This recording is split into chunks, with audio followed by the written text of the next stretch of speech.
Novels forever में खुशामदीद। Novel इश्क मासूम है जिसकी राइटर है तानिया ताहिर। उसकी ये छठी एपिसोड है और मैंने आप लोगों को कहा था कि सुरखांचल आप लोग तानिया ताहिर के ऑफिशियल चैनल पर जाकर सुन सकते हैं, तो आप लोग उधर ही जाकर सुन सकते हैं। तो वो राइटर हैं, वो लिखती हैं, जाहिर सी बात है अब वो अपने चैनल पर अपलोड कर रही हैं, तो आप लोग उधर ही जाकर सुन सकते हैं। आप लोगों के पास कोई ऑप्शन नहीं है कि मैं उसको अपनी वॉइस में अपलोड करूं, ऐसा पॉसिबल ही नहीं है। तो जो चीज़ें पॉसिबल नहीं है उन पर बात करना या कहना तो अच्छा नहीं लगता ना। तो आप लोग जाइए उनके चैनल पर और वहाँ पर वो और भी नावल्स अपलोड कर रही हैं और उनका राइटिंग स्टाइल आप लोग जानते ही हो कि वो कैसा लिखती हैं, बहुत अच्छा होता है। और उनका रोमांटिक नावल्स होते हैं, बट ये नहीं होता कि ओवर इतना ज़्यादा रोमांस डाल दें तो अगला बंदा तंग ही आ जाए। एक स्टोरी भी होती है जो चल रही होती है, तो आप लोग उन्हीं के चैनल पर अगर सुनेंगे तो ज़्यादा अच्छा होगा। और अगर आप लोग मेरे चैनल के थ्रू जा रहे हैं तो वहाँ पर सब्सक्राइब भी ज़रूर कीजिएगा और कमेंट भी कीजिएगा, मुझे अच्छा लगेगा पर्सनली, क्योंकि मैंने उनसे कहा है कि मैं बोलूँगी अपने सब्सक्राइबर से कि वो आपके चैनल को जाकर सब्सक्राइब करें, क्योंकि उनकी जर्नी मैंने खुद देखी है। एक तरह से आप लोग कह सकते हैं कि उनका चैनल जो था वो मैंने ही बनाया था अपने हाथों से। और तो अब मैं चाहती हूँ कि वो ग्रो करें और ज़्यादा से ज़्यादा उनके सब्सक्राइबर हों। तो आप लोग प्लीज़ ज़रूर जाकर वहाँ पर सब्सक्राइब कीजिएगा उनके चैनल को। पहले मैंने इसलिए नहीं कहा था कि मुझे था कि पहले वो कोई नावल्स अपलोड कर लें, क्योंकि वो पहले इस तरह से करती थी कि जो पढ़ सकते हैं ना जस्ट वहीं लोग उनके चैनल पर मतलब होते थे। तो मैंने उनको बोला कि आप ऐसा कीजिए कि वॉइस में रिकॉर्ड करें, क्योंकि मेरे ज़्यादातर जो सब्सक्राइबर हैं वो ऑडियो नावल सुनते हैं ना कि पढ़ते हैं। तो आप अगर वॉइस में करेंगी तो आपकी ज़्यादा ऑडियंस होगी।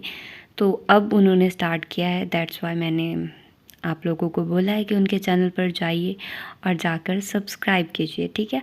और इसके अलावा आप लोग मुझसे बोल रहे थे कि कुछ लोग बोल रहे थे कि नमल नावल्स के पार्ट्स, खैर वो मैं नमल में भी बोल दूँगी, लेकिन इसमें भी मैं क्लियर कर रही हूँ कि उसके पार्ट्स इसलिए मैं कर रही हूँ क्योंकि एक पार्ट अगर 1 घंटे से ज़्यादा का है तो दूसरा पार्ट ऑलमोस्ट 2 घंटे का बन रहा है। तो ऐसे तो नहीं होगा ना, फिर उसको मुझे 3 पार्ट्स में कन्वर्ट करना पड़ रहा है। जो इस तरह से लेंथी पार्ट्स होंगे उनको मुझे इस तरह से ही कन्वर्ट करना पड़ेगा, क्योंकि जैसा कि वो एक ऐसा नावल है जो बहुत ज़्यादा लेंथी है, तो उसको मैं इतना ज़्यादा रिकॉर्ड नहीं कर सकती। थोड़ा टाइम टेकिंग है वो, और फिर मैं टाइम निकाल रही हूँ, बहुत सारे काम कर रही हूँ साथ में, तो मैनेज करना थोड़ा सा मुश्किल हो जाता है। तो होप सो कि आप लोग अंडरस्टैंड कर रहे होंगे इस बात को भी। और बाकी तो खैर मैं यही कहूँगी कि अगर आप लोग नवल नहीं सुन रहे हैं ना, तो एक मास्टर जो है ना वो नावल मास्टरपीस वो वाला मिस कर रहे हैं।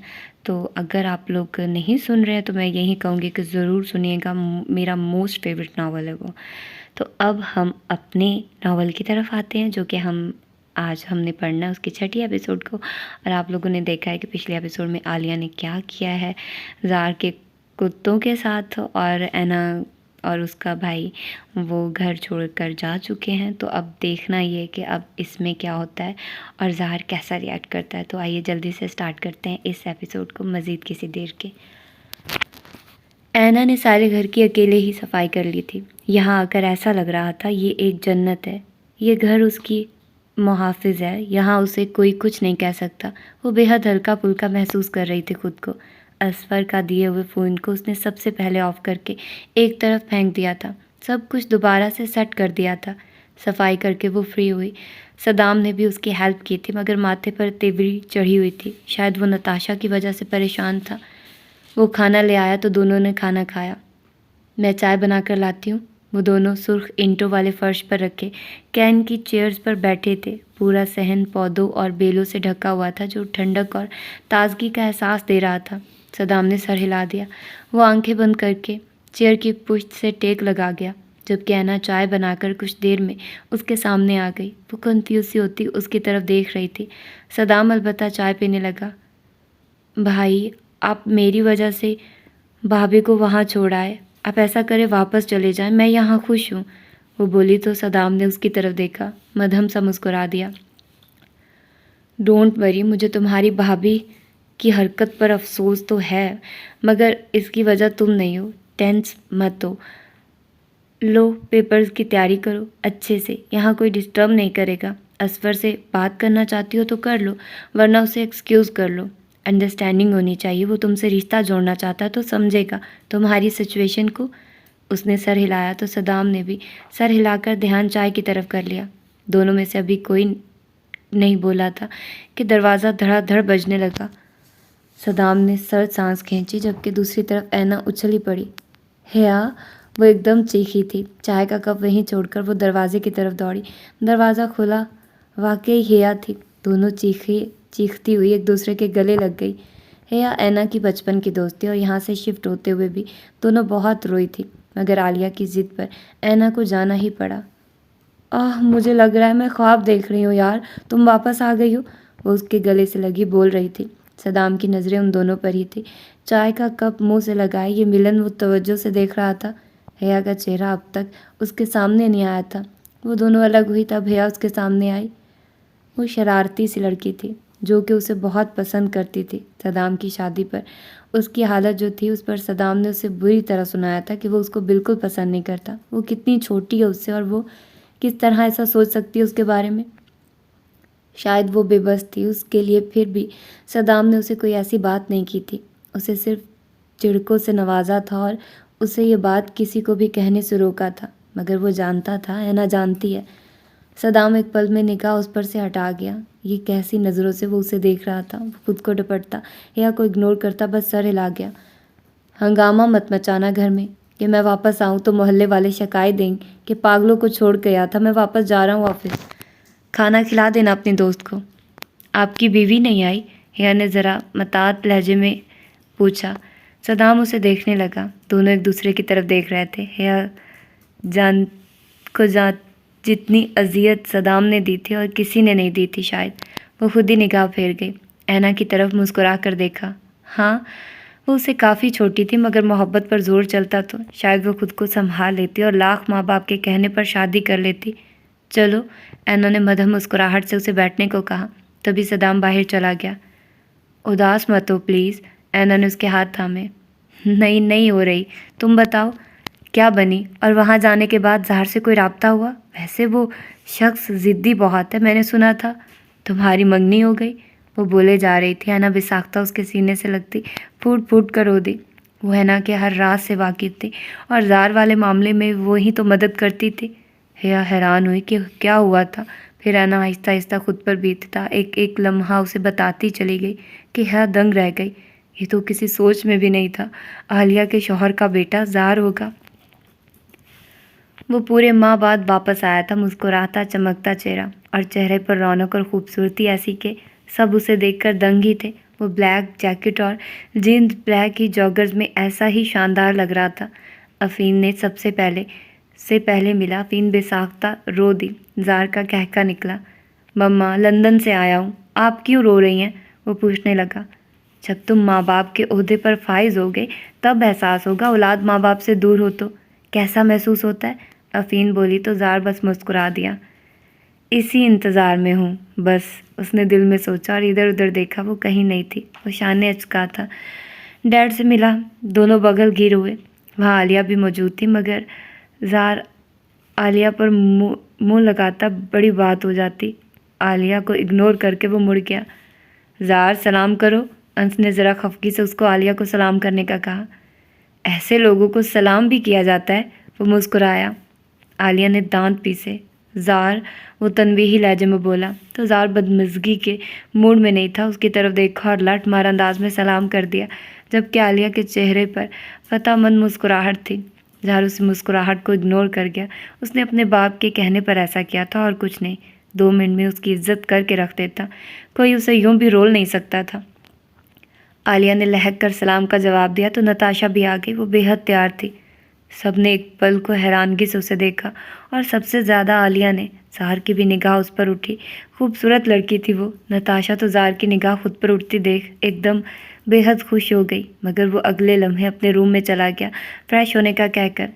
अंस डाइनिंग पर आ गए। आलिया ने उन्हें बताया था कि ऐना और सदाम जा चुके हैं। वो हैरान हुए थे कि क्यों, ऐसा क्या हुआ। तो आलिया रोने लगी और पूरी तरह ड्रामा करके अंश को बताया कि उसके बच्चे उसके काबू नहीं रहे, जिस पर अंश ने उससे वादा किया कि वो दोनों को यहाँ वापस ले आएगा और आलिया नॉर्मल हो गई। जबकि अफीन खाना टेबल पर लगा रही थी। आलिया नताशा को देखकर बेचैन थी कि ये क्या माजरा है। उसने नताशा की वजह से कई बार पहलू बदला और जब बर्दाश्त ख़त्म हुई तो उसने नताशा को नरमी से पुकारा, बेटा बात सुनो। नताशा जो चेयर खींचकर बैठी रही थी उसकी तरफ देखने लगी और सर हिलाकर वो उसके पीछे उसके रूम में आ गई। ये क्या हुलिया बनाया हुआ है तुमने? जानते हैं तुम्हारा शौहर यहाँ नहीं है, फिर किसके लिए इतना तैयार हुई हो? आलिया भड़की। ये बातें कम से कम मुझे आप तो ना सिखाएं।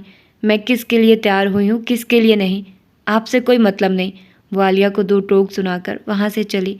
आलिया दंग रह गई। उसकी बात पर उसने जो चोट मारी थी वो समझ रही थी। दांत पीसकर वो ज़बरदस्ती मुस्कुराती हुई बाहर आ गई। ज़ार भी आ चुका था। ज़ार खामोश था। ऐना अब तक नज़र नहीं आई थी। ऐसा मुमकिन नहीं था कि वो खाने की टेबल पर ना होती। फिर कहाँ थी वो? क्या उसे पता नहीं चला था वो आ गया था? वो कैसे उससे लापरवाह हो सकती है? ज़ार ज़बरदस्ती खा रहा था। एक एक नवाला हलक में अटक रहा था। वो सर झटक कर अपनी माँ की तरफ मुतवज्जे हो गया, मगर बहुत चाहत के बावजूद भी वो ध्यान नहीं दे सका था। अफीन उसे निकाल कर दे रही थी। आलिया को ये खाना फीका लग रहा था, मगर वो सब सुकून से खा रहे थे, शायद ज़ार की वजह से। सकीना, मुझे कुछ और ला दो, ये उबला हुआ खाना मुझे नहीं खाना। उसने प्लेट साइड में की और बोली। ज़ार ने तवज्जो एक मिनट के लिए भी उसकी तरफ नहीं की, उल्टा अफीन की भी नहीं होने दी। वो उससे बातें करता रहा। आलिया नोट कर रही थी। नताशा का सारा फोकस ज़ार पर था और ये बात उसे हजम नहीं हो रही थी। सबने खाना खाया। इसके बाद सब हॉल में बैठ गए। ज़ार अपने पेरेंट्स के लिए गिफ्ट लाया था, उनको तोहफे दिए और वो वहाँ की बातें बताने लगा कि उसका कैसा ट्रिप गुजरा। आलिया तो थक चुकी थी। ये नकली मुस्कुराहट से मुस्कुरा कर वो अंश से एक्सक्यूज़ करती उठ गई, जबकि नताशा का तो दिल ही नहीं किया वहाँ से जाए। वो बैठी रही, ज़ार को सुनती रही। जबकि बहुत देर गुजरने के बाद अंशा ने उसे रेस्ट का कहा कि वो लंबी फ्लाइट के बाद लौटा था, उसे आराम करना चाहिए था। ऐना की गैर मौजूदगी फ़िलहाल तो आराम से बढ़कर थी। कहाँ थी वो? दिमाग में इस सवाल के अलावा कोई सवाल नहीं था। ज़ार अफीन के पास उसके कमरे में कुछ देर रहा और जब उसके सोने का वक्त हुआ तो वो बाहर आ गया। बाहर कोई नहीं था। उसने ऐना के रूम की तरफ देखा। दरवाज़ा बंद था। चलते चलते ऐसे ही दरवाजे पर हाथ मारकर उसने चेक करना चाहा कि दरवाज़ा खुला है कि नहीं, मगर दरवाज़ा खुला था। उसको तब चढ़ रही थी कि माजरा क्या है। तभी किचन में से खटपट की आवाज़ आई। उसने किचन में झांका। सकीना बर्तन समेट रही थी। सकीना, ज़ार ने पुकारा। जी ज़ार साहब, कुछ चाहिए था? वो जल्दी से बोली। हाँ, कॉफ़ी दे दो। वो ऐसे ही शाने अचका बोल दिया। सवाल तो लबों पर मचल रहा था कि जान जाए कहाँ है ना। ये घर उसके बिना क्यों अच्छा नहीं लग रहा था। सकीना सर हिलाकर काम छोड़कर कॉफ़ी बनाने लगी। वो डैड की सेकंड वाइफ के बच्चे कहाँ हैं? वो ज़रा सर्द लहजे में बोला। वो जी, वो दोनों तो चले गए। कहाँ? ज़ार ने हैरानगी से पूछा। अपने घर जी, ऐना बच्ची की मंगनी थी ना, इसके बाद तो घर का माहौल ही अजीब हो गया। बस कल चले गए दोनों। लेकिन जी, समझ नहीं आया कि ये नताशा यहाँ क्या कर रही है। वो ताज्जुब से ज़ार को देखने लगी। ज़ार ने ज़रा घूर कर उसकी तरफ देखा। वो इतना भी फ्री नहीं था उससे कि वो बिला वजह उससे बातें करने लग जाता। तभी सकीना संभल गई। उसके हाथ में कॉफ़ी का कप दिया तो ज़ार वो कप लेकर बाहर निकल आया। उसका इरादा अपने डॉग्स के पास जाने का था, जबकि बीच में ही नताशा आ गई। वो उसे अजनबी नज़रों से देखने लगा। हाय, मैं सदाम की वाइफ। ज़ार ने उसका फिक्रा पूरा करते जैसे उसे जताया था। वह खसियाना सा हंसती। हाँ। ज़ार उसके पास से गुजरने लगा। क्या हम कुछ देर बात कर सकते हैं? नताशा उसके पीछे लॉन में आई। नहीं। वो एक कान में एयरपोर्ट्स लगा गया। देखा जाए तो मैं भी इस हक में नहीं थी कि मम्मा की शादी आपके फादर से होती, बट क्या कर सकते हैं, वो ऐसी ही हैं। वो बोली, शायद हमदर्दी करना चाह रही थी। ज़ाहर का एक कुत्ता दौड़ता हुआ उसके पास आ गया। उसने बिना जवाब दिए नीचे बैठकर उसके सर पर प्यार किया। Where is your wife Mac? वो उसको पकड़ते पूछ रहा था। आपको कुत्ते पसंद है? मुझे भी पसंद है। मेरे पास भी था एक, बट फिर ज़ार आगे चला गया। नताशा को उससे बात करना इतना मुश्किल काम लग रहा था।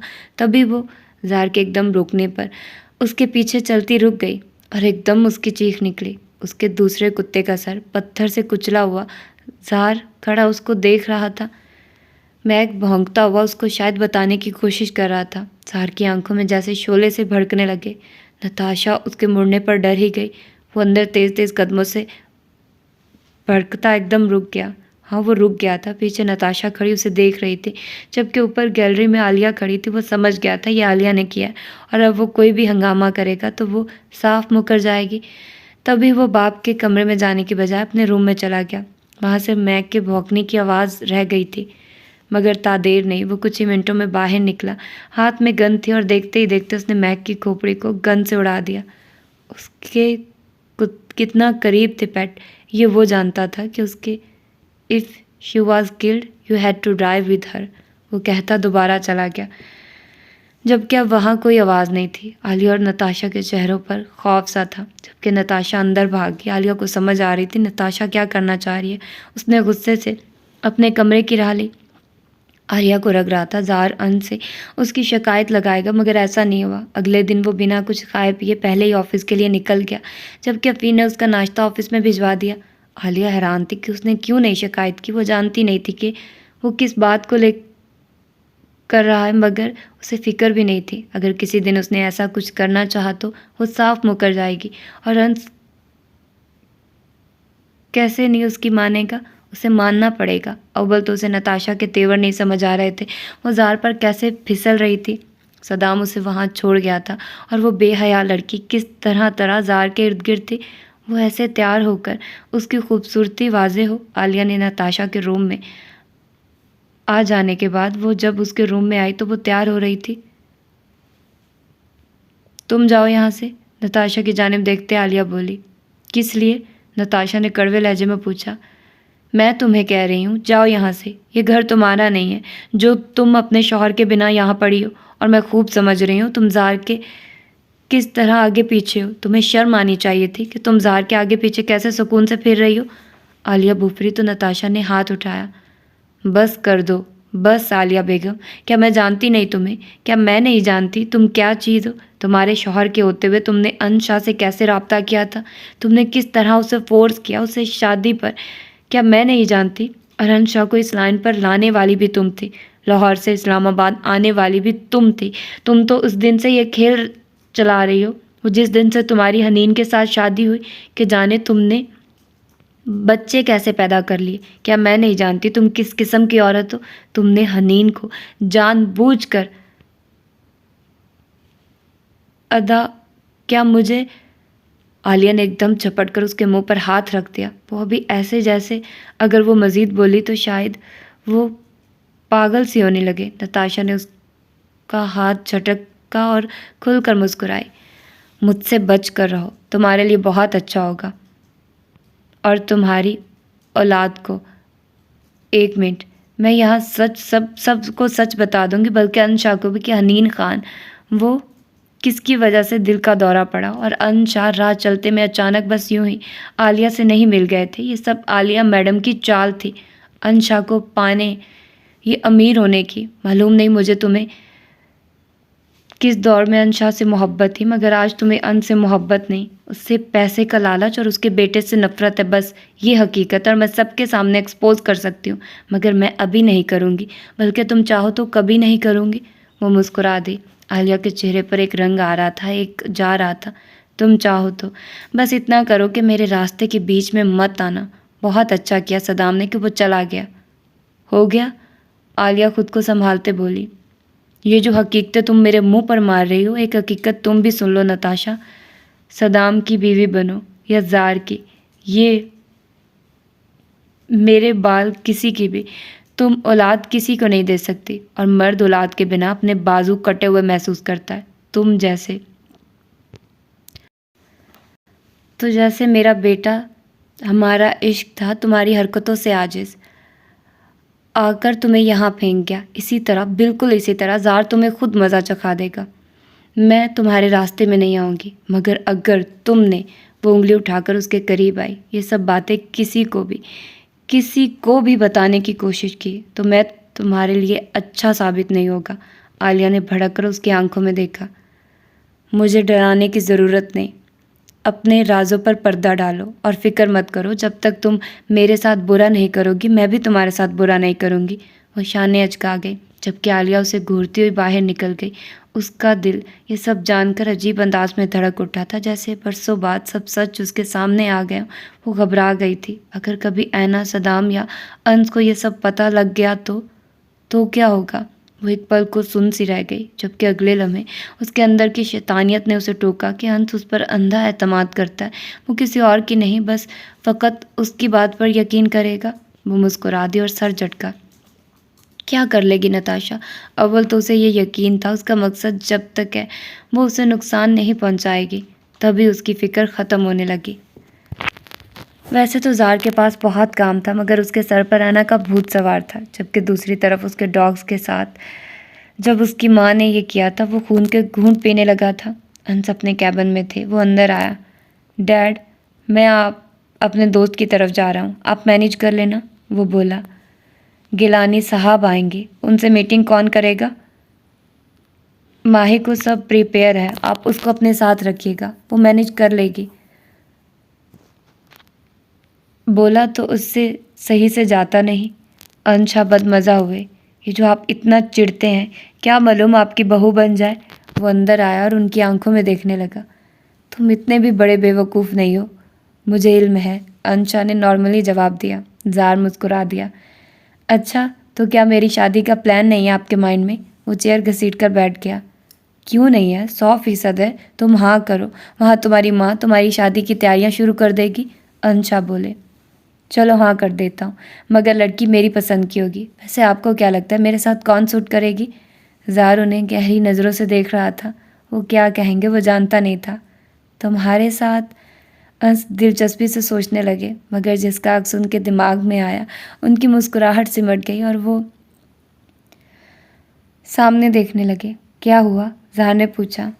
मुझे जो पसंद होगी वो तुम्हें कभी पसंद नहीं आएगी, तो बेहतर है अपने लिए खुद ढूंढो, अंशा ने कहा। तो ज़ार को तजस्सुस हुआ। ऐसा भी कौन है जिसे? अंशा ने सोचा। कौन है बता दें, मैंने कौन सा उसके घर जाकर खींच कर ले आना है? मैं बदमज़गी नहीं चाहता ज़ार, जाओ तुम यहाँ जहाँ जाना था। ज़ार ने सर झटका। अब तो बताएंगे मुझे। वो बाजिद हुआ। ऐना, अंशा संजीदगी से बोले। ज़ार थम गया। अब तो पक्का यकीन हो चला था वो उन्हीं की औलाद था। ज़ार ने एक लंबी सांस खींची थी। अगर मैंने ऐना से शादी की तो उसकी माँ आपकी ज़िंदगी से निकलेगी। अगर आप ये चाहते हैं तो ऐसा कर ले, मुझे कोई दिक्कत नहीं, लेकिन अगर नहीं तो मेरी जूती की नोक पर भी नहीं आती। ज़ार, सख्त जहर लगते हैं मुझे तुम्हारे मुंह से ये बड़े बड़े लफ्ज़। अंश भड़के। और मुझे सख्त जहर लगता है आपकी बीवी का नफ्सियाती वजूद, और अब उसकी मेंटल बहू। ये कबाड़ खाना बना लिया आपने हमारे घर को, जहाँ उसकी आवारा बहू और जहाँ आवारा वो। और ज़ार, अंशा एकदम धाड़े। ज़ार चुप हो गया। मेरा हाथ तुम पर ना उठ जाए, बच जाओ उस दिन से। वो घर आए थे। तकलीफ़ तो उसी बात है ना, मेरी माँ के लिए तो ये चुभन आप में नहीं हुई। वो आहिस्तगी से कहता उठ गया। मेरी बीवी मेरा मसला है, अपनी शादी पर फोकस करो, मैं अफीन से बात करूँगा आज। ठीक है। वो सर झटक कर बाहर निकल गया। अंश ने फाइल फेंक दी।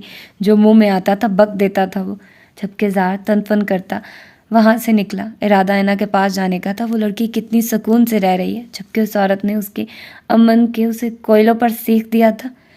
खैर, छोड़ने वाला तो वो भी नहीं था, बखूबी जानता था करना क्या है। तभी उसने सुलगते हुए पहले ऐना के घर की राह ली। ऐना के घर जाना भी हो सकता था, उसका भाई भी हो सकता था वहाँ। तभी उसने एक लड़के से दरवाज़ा बजवाया और उसे पैसे देकर उसने पूछवाया कि अंदर जाकर सदाम का पूछे। अगर सदाम अंदर हो तो कह दे कि अंश साहब से मिलना है, ऑफिस बुलाया है। बाकी उसे परवाह नहीं थी कि वो जाता कि या नहीं। वो लड़का गया तो दरवाज़ा खुला। काली साहब प्राडो के शीशे चढ़ाए, वो गगल्स लगाए चुपचाप दूर खड़ा देख रहा था। बाहर हेया आई थी। वो जानता था हेया को, वो ऐना की दोस्त थी। हेया ने सर हिला दिया। उस लड़के ने दोबारा उसकी तरफ राह ली और उसे बताया कि सदाम नहीं है, पैगाम उसने दे दिया है। ज़ार ने सर हिलाया और उसे मज़ीद पैसे देकर भगा दिया। वो खुद गाड़ी से उतरा तो कहीं लोगों की निगाह उस पर गई और उसने वो दरवाज़ा बजाया। अब उसे परवाह नहीं थी। ऐना से मिलने से कोई रोक नहीं सकता था उसे, मगर वो निकाह एक्सपोज करना चाहता था, ना कुछ और। तभी बस ये एहतियात ज़रूरी थी। माथे पर बल डाले वो ग्रीन शर्ट और ब्लू जीन्स में बाजू की कफ फोल्ड किए, आईफोन पकड़े, बिगड़े बिगड़े मूड में खड़ा था। दोबारा दरवाज़ा बजा, हेया ने खोला और ज़ाहर को देखकर हॉर्न रह गई। वो पहले से कहीं गुना हैंडसम हो गया था, मगर उसने जल्द खुद को संभाल लिया और घूर कर उसे देखा और दरवाजे में अड़ गई। क्या मसला है? हेया ने भड़क कर पूछा। तुम्हारे मुंह नहीं लगना मुझे, मेरी बीवी को बुलाओ। वो अचानक आपकी बीवी बन गई, मेरी दोस्त।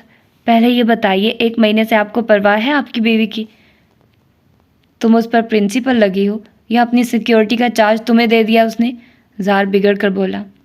कुछ भी समझ लें, मेरी दोस्त से आप मिल नहीं सकते, हेया ने दो टोक कहा। वरना? ज़ाहर चैलेंजिंग नज़रों से उसे देखने लगा। सदाम को बता दूंगी मैं, हेया ने धमकी दी। तुम ये बताने के बजाय उसे देखने में वक्त ज़ाया करोगी, और शौक हो रहा है उस निकम्मे निकारा को देखने का, तो जाओ शौक से बताओ। उसे दूर धकेल कर वो अंदर आ गया। हेया ने दरवाज़ा बंद किया। हम दोनों अकेली ही घर पर, वो काफ़ी तप रही थी। आप अपने घर जाइए मोहतरमा, वो मेरे साथ अकेली रहें या ना रहें कोई मसला नहीं। मैं अपनी दोस्त को कहीं छोड़कर नहीं जाऊंगी। ज़ाहर ऐना को तलाशता हुआ एक कमरे के दरवाजे पर रुक गया। हेया जल्दी से फिर से सामने आ गई। मसला क्या है तुम्हारे साथ? ज़ाहर भड़का, आवाज़ ऊंची हो गई। ऐना ये आवाज़ सुनकर जल्दी से बाहर निकली। वो अभी कुछ देर पहले शावर लेने गई थी। भीगे लंबे बाल यूं ही कमर पर छोड़े वो दुपट्टा ओढ़ती दौड़ती हुई आई थी। ज़ाहर की निगाह उस पर गई तो ठहर गई। मंजर काफ़ी दिलकश और खूबसूरत था। ऐना, मैंने तुम्हें मना किया था ना, तुम इनके सामने नहीं आओगी जबकि ये तुम्हें कबूल ना कर लें। हेया ने ऐना को घूरा। हेया, वो कुछ बोलती कि हेया मुड़ी और उसे घूरने लगी। 2 दिन से तुम पर मेहनत कर रही हूँ कि खुद को खुद ही मरवा सकती हो तुम, वो भड़की। मेरा मीटर घुमा तो तुम्हारी दोस्त का लिहाज नहीं करूँगा। निकालो इसे यहाँ से, मैं वेट कर रहा हूँ तुम्हारा। ज़ाहर भड़कता हुआ कहता चेयर खींचकर सहन में बैठ गया। ऐना ने शर्मिंदगी से हेया को देखा। हेया का बस नहीं चला उस लड़की का गला दबा दे। खुद को पूरी पूरी उसके में डूबी हुई थी कि उसे दोनों बाद उसे देखकर आंखें दीप जल उठे थे। उसे परवाह नहीं रही थी अपने चेहरे के और कमर के निशानों की, तो दूसरी तरफ अपने हाथ में फंसी अंगूठी की। दिल तो कर रहा है 2 थप्पड़ लगा दूँ तुम्हें, हेया ने भड़क कर कहा। ऐना सर झुका गई। और मैं तुम्हें छोड़ दूंगा, फिर 4 लगाकर यहाँ से निकालूंगा। आप नवाबजादे अपना मुंह बंद करें। इस मोहतरमा के ज़ख्मों पर आपने नहीं मरहम मैंने रखा है, तो तकलीफ़ भी मुझे ही होगी। जो आया बोले जा रहे हैं मुंह में, वो दूबदू बोली। किसने ज़ख्म दिया तुम्हें? दोस्त को जितनी ख़तरनाक लड़की तुम्हारी है, इतनी तो शायद हिटपट करने वाली तुम भी नहीं।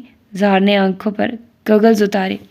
हेया दांत पीसने लगी। इससे पहले कि वो सब बता देती, ऐना ने उसे रोका। तो तुम जाओ, मैं कुछ देर तक बुला लूँगी अहमद से कहकर तुम्हें। ऐना घबराते हुए बोली। तुफ है ऐना तुम पर, हेया ने नफ़ी में सर हिलाया। मैं ना 15 मिनट में यहाँ खुद आ रही हूँ, हेया ने ज़ाहर की जानिब देखते जाते लहजे में कहा। 2 घंटे, ज़ाहर ने बेशर्मी से कहा तो ऐना का चेहरा सुर्ख पड़ गया और हेया उसकी बकवास पर तवज्जो दिए बिना बाहर चली गई। खींच कर दरवाज़ा उसके मुंह पर मारा, जबकि ऐना ने फिर भी तसल्ली की दरवाज़ा चेक किया। ज़ाहर पीछे से भीगी भीगी उलझी सी उसकी जुल्फ़ें देख रहा था। बिल्कुल रूई के गाले की तरह भीगी भीगी सी वो चमक रही थी। वो उससे लड़ने आया था, गुस्से में था, उसे सुनाने आया था। उसका इरादा ऐना पर अपना सारा गुस्सा निकालने का था, मगर यहाँ उसे अपना आप उसके सामने बेहद कमज़ोर लगने लगा था। वो जिन नज़रों से ऐना को देख रहा था, ऐना समझ रही थी वो घबरा चली थी, वो उससे खफा थी। वो इन नज़रों के मफ़हूम पर बिल्कुल उसे खुद के नज़दीक आने नहीं देगी। वो ज़ाहर को इग्नोर करके अंदर चली गई। वाट, तुमने मुझे इग्नोर किया? वो भड़का रूम में आ गया। ऐना ने मज़ीद उसे मुश्किल में झोंक दिया था। अपना दुपट्टा उसने बेड पर रखा हुआ था, जबकि बड़े सारे मिरर के सामने खड़ी वो अपनी लंबी जुल्फ़ों को सुलझा रही थी। ज़ाहर का सांस हलक में अटकने लगा। उसने सर झटक कर खुद को उसके जादू से निकाला। ऐना अलबत्ता मगन तन्हा अपने काम में। ज़ाहर ने उसका बाजू पकड़कर उसे मोड़ लिया। ऐना का रुख उसकी तरफ हो गया, मगर वो उसे देख नहीं रही थी। किस बात पर नखरा दिखा रही हो? इस बदतमीज़ लड़की ने तुम्हारे ब्रेन वॉश कर दिया, और तुम किसकी इजाज़त से वो घर छोड़कर यहाँ आई हो? उसके चेहरे पर निगाहों को आज़ादी से छोड़ता गुस्से में बोला। ऐना ने झटके से हाथ छुड़ाया। अव्वल तो आप मेरी दोस्त के मुतालिक एक लफ्ज़ नहीं कहेंगे, और दूसरी बात यह है मैंने आपको नखरे नहीं दिखाए, और तीसरी बात यह कि मैं अपनी मर्ज़ी से यहाँ आई हूँ। वो कोशिश कर रही थी उससे ना डरे। ओह रियली, बड़ी तुम्हारी मर्ज़ी चलने लग गई है। ज़ाहर लाजवाब सा होने लगा। आप तो ये भी पी सकते थे, आपका घर यतीमों का घर ना बने, तो आप लोग सब अच्छे से रहें वहाँ। ऐना ने सर झटका। ज़ाहर उसके तेवर देख रहा था। ये सब हया का किया धरा था, उसे वो बाखूबी जानता था। ज़्यादा पटपट करने की ज़रूरत नहीं, वापस आओ घर। ज़ाहर बेड पर बैठा, वो ऐना की तरफ ही मुतवज्जे था। शायद वो किसी और जानिब उसकी मुतवज्जे हटने भी न देती, इतना सहर ज़रूर रखती थी। ऐना ने जवाब नहीं दिया। उसकी पेशानी पर पसीने के चंद कतरे देखकर उसने दरवाज़ा बंद किया और एसी ऑन कर दिया। आज गर्मी भी ज़्यादा थी। ज़ाहर की बस हो चुकी थी। माहौल क्यों बना रही हो, बहुत तुम्हें सहर बिखेरना आ गया है ना अपना। उसने हाथ पकड़कर अपनी तरफ खींचा, मगर ऐना की आह निकल गई। उसने उसका वहीं हाथ थामा था जिसमें अंगूठी और ज़ाहर का दिया ज़ख्म अब तक ताज़ा था। ज़ाहर ने उसके हाथ की जानिब देखा। उस उंगली में अंगूठी देखकर वो ठहर सा गया था, जैसे उसे पूरा यकीन हो कि वो उस उंगली में अंगूठी नहीं पहनेंगी। ज़ाहर की नज़रों में बेयकीनी थी। ऐना सर झुकाए खड़ी थी, हाथ उसके कांप उठे थे। यानी तुमने अपनी बात पूरी कर दी, तकलीफ से ही सही, इस अंगूठी को चढ़ा भी लिया। वो तंजिया मुस्कुराया और अपनी जगह से उठकर जाने लगा। ऐना की आंखें भीग गई। असफर ने ज़बरदस्ती पहनाई है, मैंने नहीं पहनी। आप मुझे कबूल करें ना करें, ऐना ज़ाहर के सिवा किसी के नहीं है। मगर उसकी हिचकी बन गई। मुझे मम्मा ने बहुत मारा है, और असफर ने भी बहुत टॉर्चर किया। वो दोनों शायद जान गए हैं कि मैं किसी को पसंद करती हूँ। अब वो ये सब कुछ जानबूझकर कर रहे हैं। मुझे इस अंगूठी से बहुत तकलीफ़ है ज़ाहर। वो हाथ उसकी जानिब बढ़ाकर बेबसी से बोली। ज़ाहर एड़ियों के बल घूमा था, उसके नज़दीक आ गया। दिल में कहीं पहले वाला जज्बा जाग उठा जिसमें वो उसकी तकलीफ़ पर एकदम भड़क उठता था। उसने ऐना का हाथ पकड़ लिया। ऐना उसके सीने से लगी, बुरी तरह रो दी। आपने जानबूझकर मुझे इतनी अजियत में रखा हुआ है। वो उसकी शर्ट पकड़ती ज़ोर ज़ोर से रो दी। कहाँ मारा है उस औरत ने तुम्हें? ज़ाहर उसका चेहरा दोनों हाथों में भरता चाहत से पूछ रहा था। फिर फेस पर, कमर पर वो मासूमियत उसे बता रही थी। ज़ाहर पर यह दूसरा अटैक था। क्या वो भूल गई थी ज़ाहर क्या चीज़ है? ज़ाहर उसके चेहरे पर झुक गया। ऐना के लिए ये अमल बेसाख्ता था, मगर वो ज़ाहर के आगे हमेशा कमज़ोर थी। हनी, तुम्हारी माँ जिंदा नहीं बचेगी, वो आहिस्ते से बोला, और उससे कुछ ही देर में दूर हटा। नहीं नहीं ज़ाहर, मैंने आपको उनकी शिकायत नहीं लगाई। वो माँ है मेरी, वो जान गई हैं। मुझे कबूल कर लें ज़ाहर, ये जंग ख़त्म। ऐना, ज़ाहर ने एक झटके से उसके बाल पकड़े और फिर उसकी तकलीफ़ की वजह से छोड़ दिए। दोबारा ये लफ्ज़ कभी अदा मत करना, हम उसी दिन खुश होंगे। या दिन में मेरे घर में वो मनूस औरत निकलेगी। वो बोला, लहजा गमगीर था। गीले बाल, अपनी उंगलियां फंसा थी उसने।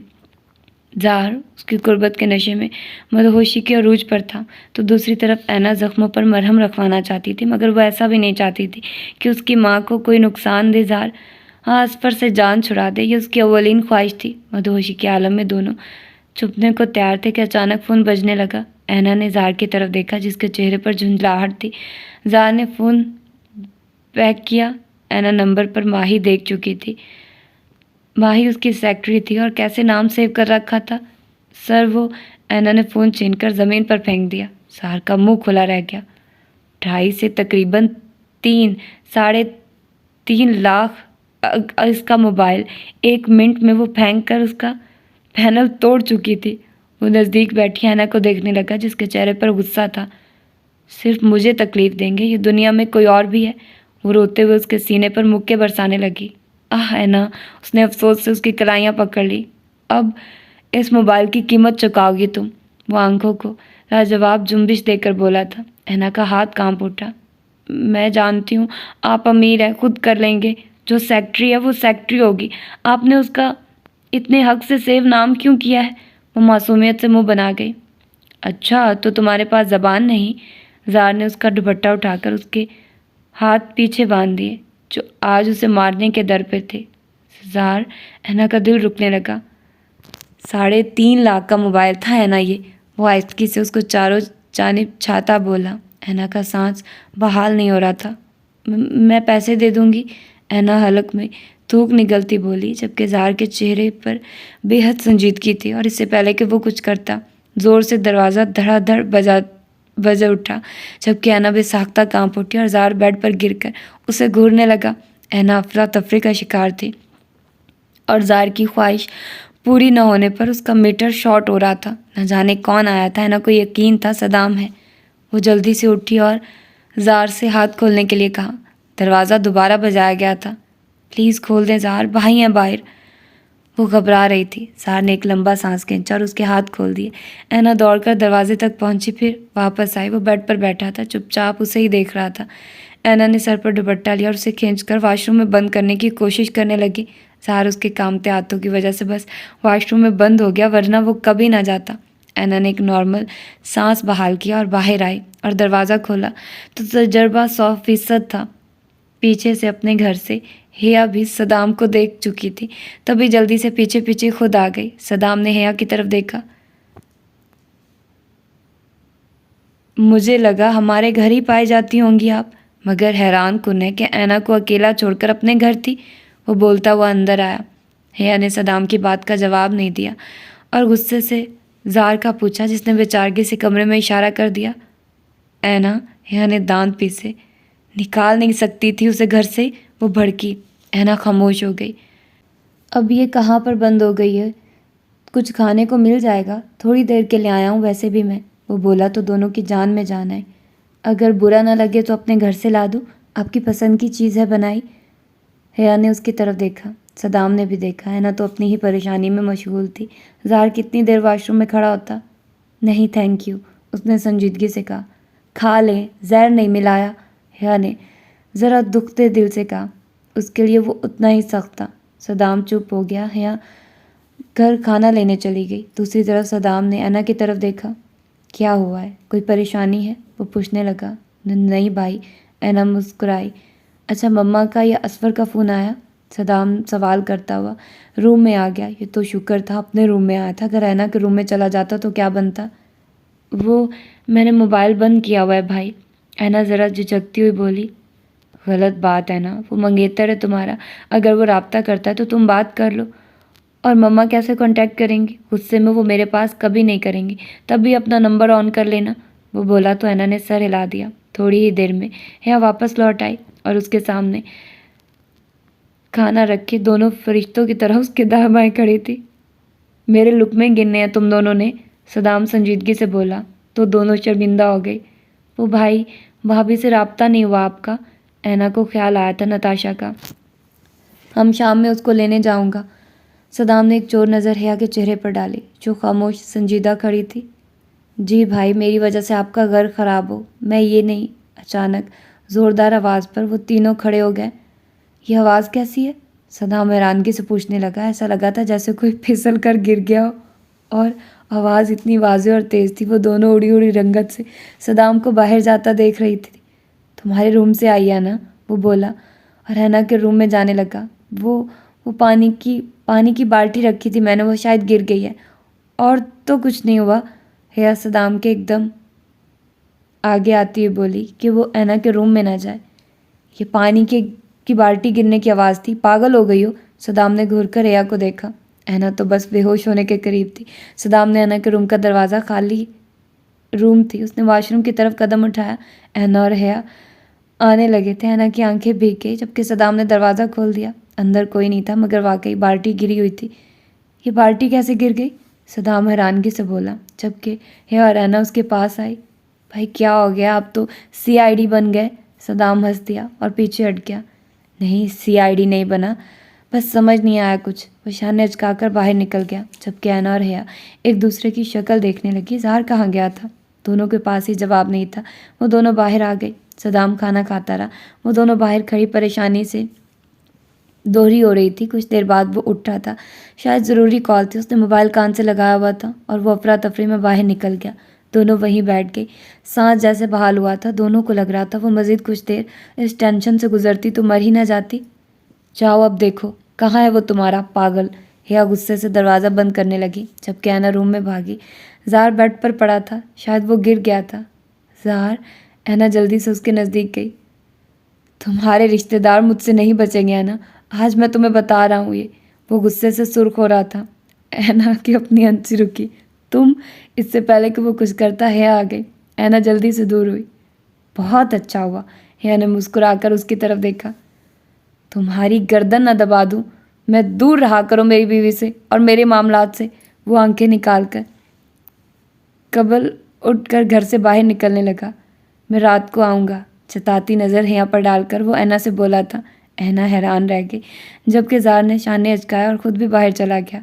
गाड़ी में बैठने और उस मोहल्ले से गाड़ी के निकलने तक ऐना उसको देखती रही थी। अगर वो खुशनसीब खुद को तसव्वुर करती कि एक भरपूर शख्स उसका शौहर रहे तो इतना ही बदकिस्मत थी वो कि तस्वीर के एक रुख अगर हसीन था तो दूसरा उतना ही बदसूरत कि सिवाय उसकी आंखों में आंसू के और कुछ ना हो।